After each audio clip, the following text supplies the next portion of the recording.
Hello, everyone. I'm here with Rob Williams, the writer genius behind Suicide Squad, Trinity, Martian Manhunter, Amazing Spider-Man, Ghost Rider, Kingsman, the Red Diamond, Judge Dredd, of course. Right now, The Ghost Ship of Labrador with Mike Mignola. And this week is out Hidden Springs, this beautiful and really interesting new creator-owned book. Okay, thank you for being here, Rob. Oh, Uh, thanks for having me, Matt. It's a pleasure to talk to you. Thank you, sir. Okay, let's start with many questions. At the end, I would like to talk about Hidden Springs, but right now I have some questions about your work. Okay, Sure. first one, your career is extensive and mix of various genres in licensed comics. What is your creative process when tackling a new genre with already established universe? For example, the Kingsman, the Red Diamond. I think that comic should be the third movie of the franchise. I think it should be. So how do you take established universe and mix with another genre? I don't know. Your creative process. What is it? What is it? It's kind of like, I mean, yeah, thanks for, yeah, Kingsman, the Red Diamond was a lot of fun, and I did it with a friend of mine, Simon Fraser, who I've worked with a bunch. We did the Doctor Who comics together for a while. And that was one where like Mark Millar got in touch and he asked if I'd be interested. And it's the same as really if you writing a Hellboy comic, or if you're writing Suicide Squad for DC or any of these characters, you read what's gone before, and you try and kind of you have to kind of, you don't want what you do to veer off too much, but you also want to bring some of yourself to it as well, and you want to make it a little bit different, but within the confines of people are, there's a reason people love these characters, and because of a work prior.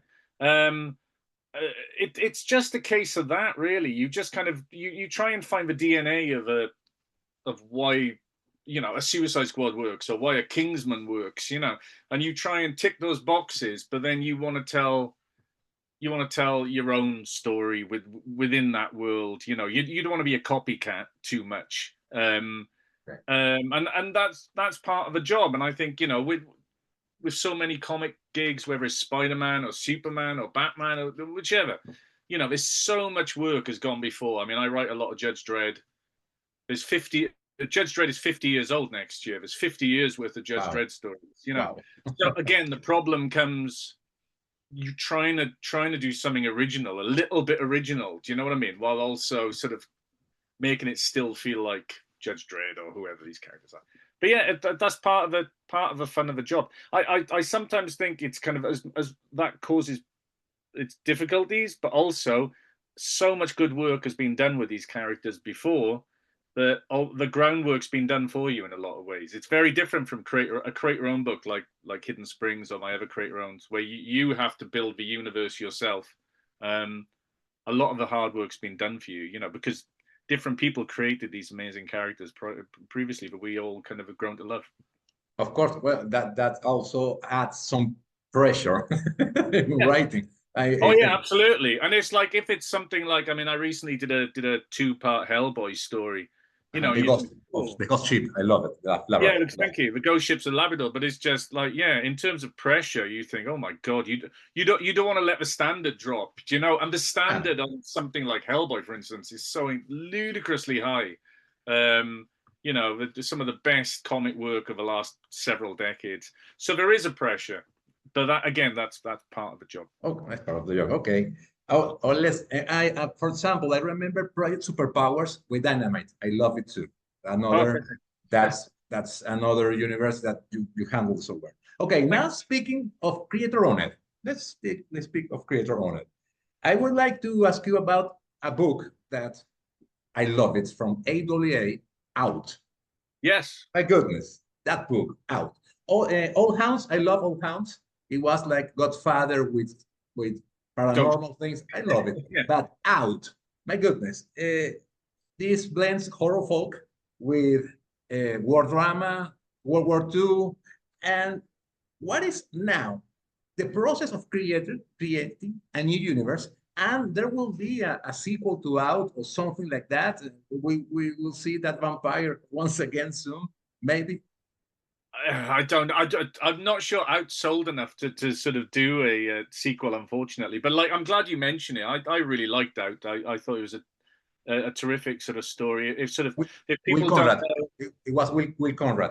Will Conrad. Will Conrad was the artist, who I believe is Brazilian. Yeah, and it was basically a World War II book, and it was sort of a great escape. A bunch of Allied soldiers and airmen are trapped in a castle, and it's the last days of the war, and the Germans are desperate, and they know they're losing the war, so they dig up an ancient vampire, and to test out if they can control the vampire, they put the vampire in the prisoner of war camp with the Allied prisoners.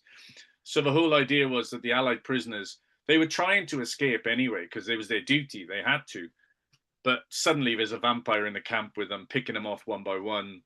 And it was kind of leaning into sort of Alien and The Thing, John Carpenter's The Thing. Of course. And I loved it. And I mean, I love that. I'm very interested in World War II era in terms of history.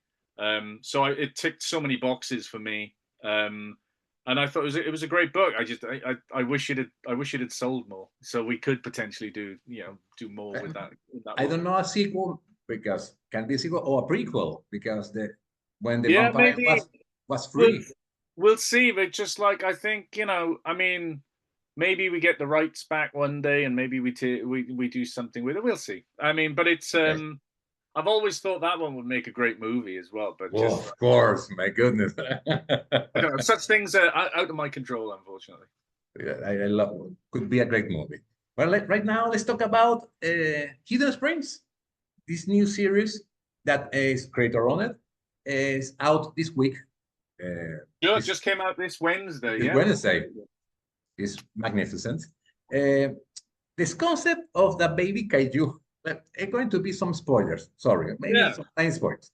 This baby kaiju. People need to see what it looks like. There it is. It came out. Right here, Jones is watching.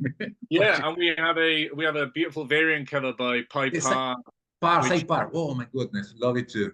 Yeah, and Pai is my collaborator on an image series called Petrolhead. We did a couple of years ago. Which, again, is terrific. But no, Hidden Springs. Thanks. I'm glad you like it. It's so the general idea with Hidden Springs is that there's a celebrity retirement community in Los Angeles filled with old actors and a director and a comedian and a rock star. And they get taken. These are they're all in their 80s and sort of and various stages of ill health. And they get taken for a day trip out to the national park above Los Angeles. Okay. And they just happen to find a baby kaiju. And the military are trying to capture the baby kaiju to use it as a weapon. And the kaiju, who we call Jones in it, bonds with the old people and shows them the future and says and effectively they know if the military get the kaiju, it'll lead to the end of the world. So suddenly these old celebrities have got to band together and try and get the kaiju back to its home before it can be captured. And it's just a real sort of imaginative character piece. And the old people, they're great characters. I fell in love with them. It's beautifully drawn by a Spanish artist called Nil Vendrell, who previously did a great book called Red Fork for TKO, if anyone's read that. And yeah, it's again, it's like you write these books and you want them to tick the boxes of the things you enjoy, and it's just it's a chase thriller, but just with a big difference, basically. Exactly. Why did you choose elderly people to be heroes? Why choose this unconventional? Because it's really, really conventional, and Loretta looks like John Ford. Yeah. Well, she's kind of a John Ford in character. I'm glad you said that. It's like a female John Ford. I love it. No, and the attitude. I was kind of playing. I think for years I was playing around with an idea of like old superheroes in a retirement home, and I just couldn't quite get it to kind of land. But that idea kind of I think percolated, and I just liked. I kind of love books about old Hollywood and especially the kind of the late 60s, early 70s era of Hollywood and those. And so I thought, for some reason, I just imagined these characters all being stuck in a retirement home together near the end of their lives. And there's a lot of personal stuff in it because my father's 91 and I've been going through some things with him of late, the last couple of years. And that's all in there. And it's just like giving these people one last adventure, just when they kind of like feel like there's nothing left for them in life. You know what I mean? They're just waiting to die. And suddenly this, giving them a mission, giving them an adventure that's going to bring the life out of them. And also, sometimes I think old people are just, older characters are just more interesting to write because they've got more regrets and they've got more, they've got more, things to be angry about and all these things. And sort of, there's a sort of a pathos, a sadness about them as well as the humor. They're quite, I think that they're very funny the way they kind of argue with each other. Yes, indeed. No, it's just like, so the whole idea, and also it's unusual. It's like you're always trying to come up with things which are a bit different, which people haven't maybe seen before. And I thought, well, if these are young people with the kaiju, we've kind of seen that before, but doing it with a group of old people, old celebrities, I don't know, it made me laugh. So I thought that was probably a good starting block. I ask you that because I felt that all those characters easy to relate because they want another chance. They think that, okay, I'm old and I'm sick because they're all sick. They have the limits. They can't be the hero of the day. Just the body can do, but they will. So, for example, Brock, he is the actor and he has lost his memories. Reminds me of my mom too. And all the things he says, maybe they're not true, but maybe his memories is fading, but the kaiju connect with him. So that's my another question. The premonition that he has is because he has a power of premonition, or is the kaiju telling him, well, in the future, if the government capture me, okay, there's going to be apocalypse. That's the kaiju connecting with him. And I think, as we say in the comic, it's like the kaiju connects with Brooke because he's suffering from sort of his memories going, and he forgets where he is and what he says, and sort of he's going through quite a tragic thing. And and I think there's a line like, his mind was the emptiest. So that's why the kaiju is able to connect with him and use him as a conduit.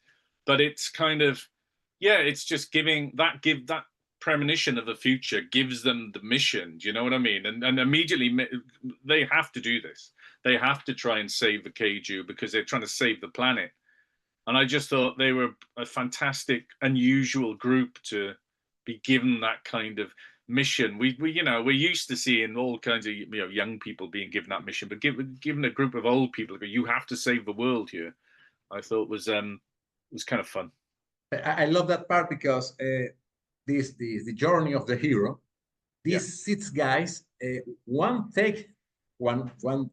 another group doesn't want, but all together it's like one hero because they have all the archetypes of difference. So it's interesting. The change that you said, the dialogues are really funny. I really like Loretta, her attitude, and I forget one. There is a one that nobody knows his past. Yes, that's interesting. That's Bob. And Bob. Bob doesn't. I think there's a line there like Bob doesn't say much, and so I mean, not sure. They say like Bob, maybe he was a hitman for the mob, or maybe he was just a weird guy who lived next door to people, and so they just don't know about Bob. And Bob, and with all of them, as the story progresses, they all get their moment to kind of come to the fore. And Bob, without any spoilers, Bob gets his moment as well. It's 4 issues. Issue 1 is already out. People, please read it because it's magnificent. Okay, let's talk about the art. Okay, and Neil Vendrell has achieved this art style that blends horror because it's a kaiju, but also tenderness. right here is Jones, the kaiju, Jones, the baby kaiju, Uh, what was the brainstorming to achieve this tone? Because of course it's the art, but you have to it's a brainstorming. It's a collaborative. How would you get to this tone? Because I love the first thing I when I research monthly the comics I want to read. Yep. I look the cover, the two covers. This one, my goodness, my eyes go there. Yep. I open it. Oh my God, it's Rob Williams. I have to read it. I have to read it. How do you achieve to get this tone, this interesting tone? I don't know. I don't know how you get me, but you get me. Well, I don't. That's nice to hear. But it's with Nil is and with the design of a kaiju, it's kind of it's a fine line to walk because it has to be. It's a kaiju, so it has to be kind of scary, because it's huge and its destructive power is huge. But we also wanted to make it kind of sympathetic and like I think Nil sent through a few designs options. But like this was what we ended up with was one of Nil's original designs, and it was just like, well, it's that one. I think again the simplicity of it, the two green eyes, just being very open, it's just it just kind of immediately makes you think, he seems quite sweet, even though he's right here. enormous. Yeah. So, but again, one of the things I'd seen Nil's work on Redfork for TKO, and I really liked it. And then he and I talked about. We tried to get a different creator-owned book off the ground, and we couldn't find a publisher for it. And Nil did some lovely sort of development work on that. So it was really a case of just trying to find something we could work on together that he would be right for. But one thing I like about Nil, and my favorite artists do this, he gets great acting performances from the characters. Yes, body language. The body language. Yeah, they're very expressive, and some artists are better than that and than others. But Nil is very good at sort of selling you on the acting of who these people are, and that helps the dialogue come alive. I mean, the books worked out beautifully, and then I think Nil's partner Berta Sastre has colored it, and she's done a terrific job as well. So it's all come together, we're just really, really pleased with it, because if you're writing something with such a character piece, you need an artist who can express the characters, and I think Nil does that very well. Yes, indeed, it is. It's only one issue, and I really love the series. Can't wait what happened next. Okay, Hidden Springs is a 4-part limited series. Okay, 4 parts. Yes. But it feels like it'd be a broader universe. It could be bigger. Is there a plan of sequels, a prequels, a spin-off, or can you sneak that is in? You ever thought, or is only 4 parts and that's it? It's being honest. It's one of these ones where I think in my initial pitch I said, look, there's more stories we could tell here, but the reality of it is just it'll depend how well it sells. Do you know what I mean? If it sells well enough, then we could potentially do more. And again, no spoilers, but something happens in issue 4, which kind of hints at a bigger world, but which is definitely there. But it's like we've got an ending at 4 that it could either just be that's it and bye, or there's the potential for more. So we'll have to see. Hopefully lots of people buy it, and we can think about that. I hope so. No, it will. I think, and Dark Horse know how to go to that. Okay, you are working in creator on it. I wonder, you ever wanted to do a Kickstarter? You already do a Kickstarter? You want to go there, or you want to be always with more traditional publisher? I think what you have to do these days is do a little bit of both. If you want to be a freelance creative or a freelance writer, in my point of view, I do a lot of work for hire. I work, I write a lot of Judge Dredd. I write I write Hellboy in the Hellboy universe. I've done a lot of work in the past for DC on things like Suicide Squad or whatever, you do that when you don't own the characters. I think you also then you want to do some creator-owned work as well, where it's all yours, and there's no, because you're always, anything you do when it's work for hire, you can't mess with their universes too much. You can a bit, but not sort of, at the end of the day, you've got to leave the toys where other people can pick them up at the end of it.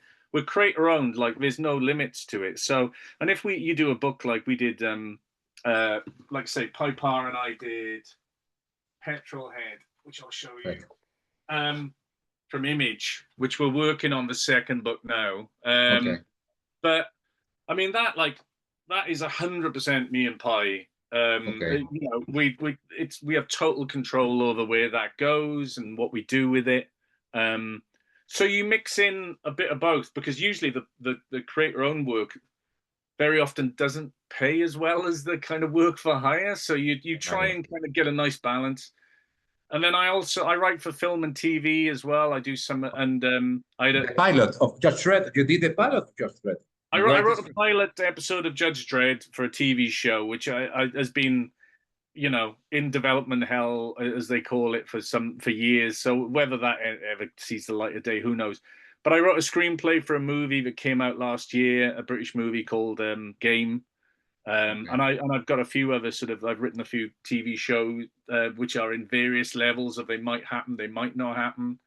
So you just kind of it's a good idea to be working in different areas constantly, basically, just so that way you've got more avenues for your work and for earning a living. And that's just the nature, I think, of being a freelance writer these days. And Kickstarter, you create this crowdfunding. You wanted to do a Kickstarter and never thought of that? I'm kind of a little wary of it. I think it sounds. I've got friends who've done. It's a lot of work. It's a lot of work. And like there's, Richard Starkin, who does Elephant Man and things like that. He was selling me on. He was saying like, you should do Kickstarters, and how profitable they can be and everything. But it's like I haven't done it yet, so we'll see. Never say never. Well, Mark Millar did. Right. So see, Mark Millar did it. Right. Yeah. And I think it's a lot of work, and I'm sure it can pay off. But at the moment, I'm veering away from it for the time being. Or you're full. And for example, to closing, how you work, you wrote TV, movies, and comics. What is the common area? What is the difference working of these two media?